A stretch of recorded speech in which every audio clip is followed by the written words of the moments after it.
आयुष्यात त्याला स्वप्नातही कधी वाटलं नव्हतं की बायको त्याला एवढं सुख देऊ शकेल.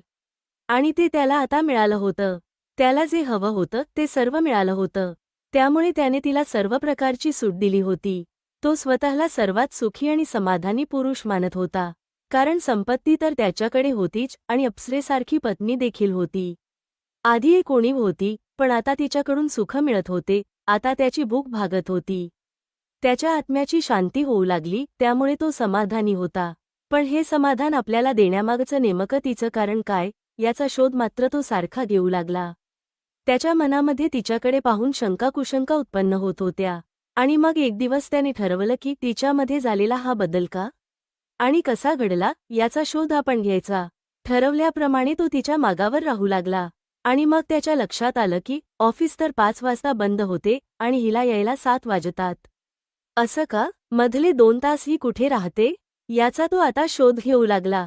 त्यानंतर हळूहळू त्याला कळले बायको असे का वागते आहे. नमस्कार मित्रांनो, माझ्या बायकोच्या स्वभावात आता एक बदल घडला होता, जो तिच्या वागण्यात स्पष्ट दिसत होता. तिच्या गालावरची लाली तिच्या मनातील आनंद व्यक्त करत होती. ती मनातून अत्यंत आनंदी होती आणि तिच्या चेहऱ्यावरचे तेज पाहून तो आश्चर्यचकित झाला. नेहमी उदास आणि निराश असणारी ती आज प्रफुल्लित आणि आनंदी वाटत होती. तिचा चेहरा चमकदार आणि टवटवीत दिसत होता आणि तिच्या सजण्यात एक अनोखा उत्साह दिसत होता. आरशात स्वतःला पाहणे आता तिचा आवडता छंद बनला होता. पण अगोदर या सर्व गोष्टी ती करत नव्हती. त्यांच्या लग्नाला आता 6 वर्ष होत आली. तो रोज तिच्यासोबत प्रेम करायचा. तो रोज तिला खुश ठेवण्याचा प्रयत्न करायचा. तिला रात्री उत्साहात आणण्याचं काम त्याच्याकडे होत, पण ती काही त्या कार्यांसाठी तयार होत नव्हती. ती कधीच त्याला प्रणयासाठी साथ देत नव्हती. त्यामुळे तो खूपच नाराज होत असे. तो तिला लांब सरकवून झोपायचा. ती अगदी तशीच होऊन राहायची, जणू ती एक मूर्ती आहे. तिला कशातच उत्साह नव्हता, हे त्याला आता हळूहळू कळून चुकलं होत. आणि त्यामुळे तो देखील शांत होत नसायचा. एवढी सुंदर अप्सरेसारखी पत्नी असतानाही तो कधीच खुश झाला नव्हता. आणि तेवढी सुंदर असतानाही तिने सुद्धा कधीही असल्या गोष्टी समजून घेण्याचा प्रयत्न केला नव्हता. पण अचानक तिच्यामध्ये असा बदल झाला, ते पाहून त्याला खूपच आनंद झाला. ती स्वतःकडे लक्ष देत होती. आणि विशेष म्हणजे आता ती त्याला खुश करू लागली होती. त्याची काळजी घेत होती. पण अचानक हा बदल तिच्यामध्ये कसा आणि का घडला, याचं कारण तो शोधू लागला. पण त्याचा त्याला काही शोध लागत नव्हता. पण खूप दिवसानंतर तो खुश होता. याच त्याला समाधान होत. तीच ग्रॅज्युएशन झालं होत. तिची स्वप्न खूप मोठी होती. शिकून काहीतरी मोठं बनायचं या विचारात ती होती. काहीतरी मोठं करून दाखवायचं अशी तिची अपेक्षा होती. ती अतिशय जिद्दीने काम करणारी मुलगी होती. अभ्यासात आणि खेळात सुद्धा ती खूपच हुशार होती. तिला जीवनात काहीतरी मोठं करून दाखवायचं होतं. तिचे स्वप्न फार मोठे होते. पण हे स्थळ आलं आणि तिच्या आईवडिलांनी तिच्या लग्नाची घाई केली. तिला खूपच श्रीमंत घर मिळालं होत, या गोष्टीवरून तिचे आई बाबा खूपच खुश होते. आणि असं स्थळ पुन्हा भेटेल की नाही, याची चिंता त्यांना होती. म्हणून त्यांनी तिच्या मागे लागून त्या खूप श्रीमंतांच्या घरात मुलगी देण्याचा निर्णय घेतला. त्यांच्या घरात कशाचीही कमी नव्हती. सर्व काही सुखसुविधा होत्या, पण तरीही ती मात्र समाधानी नसायची. कारण तिला तिची स्वप्ने पूर्ण करून लग्न करायचे होते. तिला माहिती होत की तिचे आई बाबा काही ऐकणार नाहीत आणि तिला सुद्धा त्यांचं मन दुखवायचं नव्हते. म्हणून तिने होणाऱ्या नवऱ्याला चिठ्ठी लिहून कळवले सुद्धा होते. तिला तो अजिबात आवडत नाही, ती त्याला पसंत करत नाही आणि त्याने लग्नाला नकार द्यावा अशी ती त्याला विनंती करत होती. पण तिच्यासारखी देखणी मुलगी आपल्याला पुन्हा मिळणार नाही.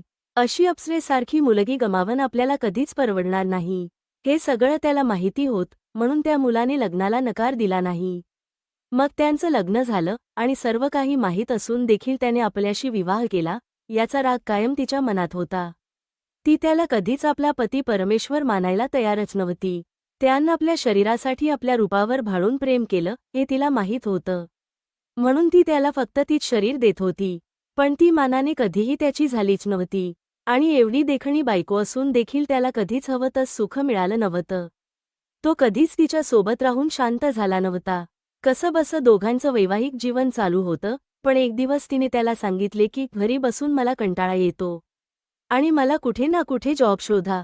कामात असल्याने माझा दिवस जाईल, त्यामुळे मला कुठेतरी काम करावं लागेल. असं तिने त्याला सांगितल्यावर त्याने सुद्धा तिला काम करण्याची परवानगी देऊन तिला कामाला लावलं आणि मग तिने एका कंपनीमध्ये जॉब करण्याचा निर्णय घेतला. आणि तिथेच जॉब करू लागली.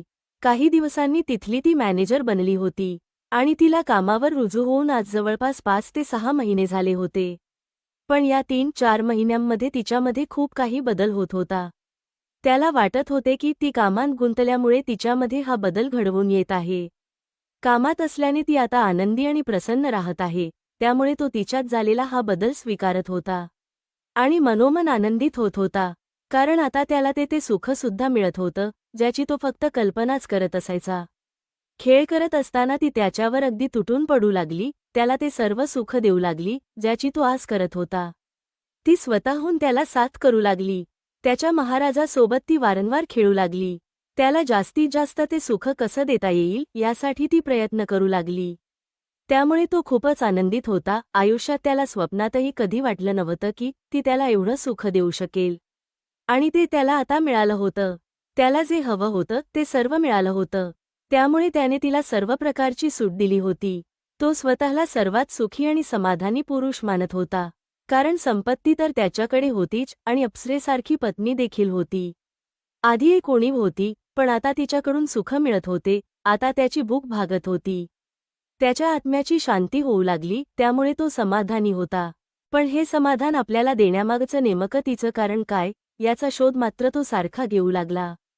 त्याच्या मनामध्ये तिच्याकडे पाहून शंका-कुशंका उत्पन्न होत होत्या. आणि मग एक दिवस त्याने ठरवलं की तिच्यामध्ये झालेला हा बदल का आणि कसा घडला याचा शोध आपण घ्यायचा. ठरवल्याप्रमाणे तो तिच्या मागावर राहू लागला. आणि मग त्याच्या लक्षात आलं की ऑफिस तर 5 वाजता बंद होते आणि हिला यायला 7 वाजतात. असं का? मधले 2 तास ही कुठे राहते याचा तो आता शोध घेऊ लागला. त्यानंतर हळूहळू त्याला कळले की ऑफिसातील एका सुंदर तरुणाशी तिचे सुख जुळले आहे. मग तो तिच्या मागावर राहू लागला आणि मग त्याने एका दिवशी तिला एका गल्लीत जाताना पाहिले. तो तिचा पाठलाग करत तिच्या मागे मागे गेला. ती एका घराच्या दारासमोर उभी राहिली. तिने बेल वाजवली, आतून दार उघडले गेले. तिने आतमध्ये प्रवेश केला आणि दार पुन्हा बंद झाले. हे पाहून तो घराच्या पाठीमागच्या बाजूने जाऊन खिडकीच्या फटीतून तिला पाहण्याचा प्रयत्न करू लागला. आणि पाहतो तर काय, ती त्या तरुणाच्या गळ्यात पडली होती. तिने त्याला घट्ट आलिंगन दिले होते आणि ती त्याच्यावर आघाशासारखी तुटून पडली होती. त्यामुळे दोघांचाही वेग वाढला होता. त्यांचा तो आवाज ऐकून तिचा नवरासुद्धा बाहेरून उत्साही होत होता. तिचे ते रूप पाहून तो थक्क झाला. त्या दोघांना या अवस्थेत पाहून त्याला आश्चर्य वाटले. तिचा नवरा बाहेरून ते सर्व दृश्य पाहत होता. तिचे असे रूप पाहून तो अवाक झाला होता. ती त्याच्यासोबत मग्न होती. दोघांचाही आवेग वाढला होता आणि मग आता हळूहळू दोघांचीही शांती झाली आणि दोघांचाही वेग ओसरला. मग ती उठली. तिने केस विंचरून टिकली बरोबर कपाळावर लावली आणि ती तिथून निघाली. ती घराच्या दिशेने जात होती आणि तिचा नवरा रस्त्यात एका हॉटेलवर थांबून विचार करू लागला. त्याला खूप क्रोध आला होता. रागाने त्याचे शरीर थरथरत होते. आपली पत्नी असे काही करेल याची त्याने स्वप्नात सुद्धा कल्पना केली नव्हती. घरी जाऊन तिला चांगला धडा शिकवायचा, तिला चांगली अद्दल घडवायची, हा विचार त्याच्या मनात येत होता. रागाने त्याचे डोळे लाल झाले होते. काय करू आणि काय नको असे त्याला वाटत होते. पण काही क्षणानंतर अचानक त्याच्या डोक्यामध्ये विचार आला की तिच्यात झालेला संपूर्ण बदल हा फक्त या कारणामुळे झाला. हे आता त्याला कळून चुकल होत. त्याच्या लक्षात आलं होतं की तिच्या या प्रेम प्रकरणामुळेच आपल्याला सर्व सुख मिळत आहे. आणि जर आपण त्यामध्ये विघ्न आणलं तर ते जे सुख आपल्याला मिळत आहे ते सुख मिळणे बंद होईल. नंतर त्याला कळले की ती स्वतः खुश नव्हती, म्हणून ती त्याला खुश करू शकत नव्हती. जेव्हा माणूस स्वतः खुश नसतो तेव्हा तो दुसऱ्यांना खुश करू शकत नाही. म्हणून आता ती अगोदर शांत आणि सुखी होऊन येते आणि नंतर येऊन मला खुश करते. आणि जर आपल्याला ती शांती हवी असेल तर ह्या सगळ्या गोष्टी आपण इथेच सोडून द्यायला पाहिजेत. असा विचार करून तो घरी निघाला. त्याने रस्त्याच्या कडेला असलेल्या एका दुकानांमध्ये जाऊन गुलाबाची फुले आणली आणि तो घरी पोहोचला. घरी गेल्यानंतर त्याने तिला आपल्या मिठीत घेतले आणि तिला ते गुलाबाचं फूल दिले. आणि ती खूपच खुश झाली होती. गुलाबाच्या सुगंधामध्ये त्यांचा डाव रंगू लागला. गुलाबाच्या सुगंधांमध्ये त्या दोघांचे प्रेम असेच गुलाबासारखे उमलून आले होते. लड़कियां पटाने का टाइम आ गया, मैं अब 18 प्लस हो गया। लड़कियां पटाने का टाइम आ गया, मैं अब 18 प्लस हो गया। लड़कियां पटाने का टाइम आ गया, मैं अब 18 प्लस हो गया।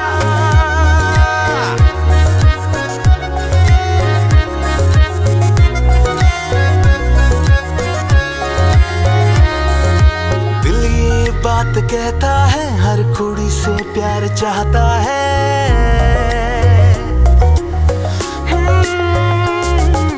दिल ये बात कहता है, हर कुड़ी से प्यार चाहता है। किसी के नखरे अच्छे लगते हैं, किसी की अदाएं अच्छी लगती है। एक एक करके मैं सभी कुड़ियों को फंसाऊंगा। लड़कियां पटाने का टाइम आ गया, मैं अब 18 प्लस हो गया। लड़कियां पटाने का टाइम आ गया, मैं अब 18 प्लस हो गया। लड़कियां पटाने का टाइम आ गया, मैं अब 18 प्लस हो गया।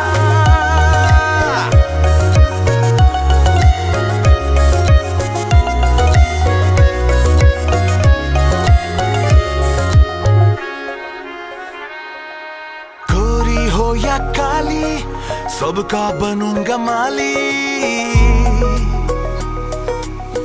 हे गोरी हो या काली, सबका बनूंगा माली। बैक सीट पे बिठा के चखूंगा होठों की लाली। इर्द गिर्द लड़कियों को पाके मैं उनके सपनों में खो गया।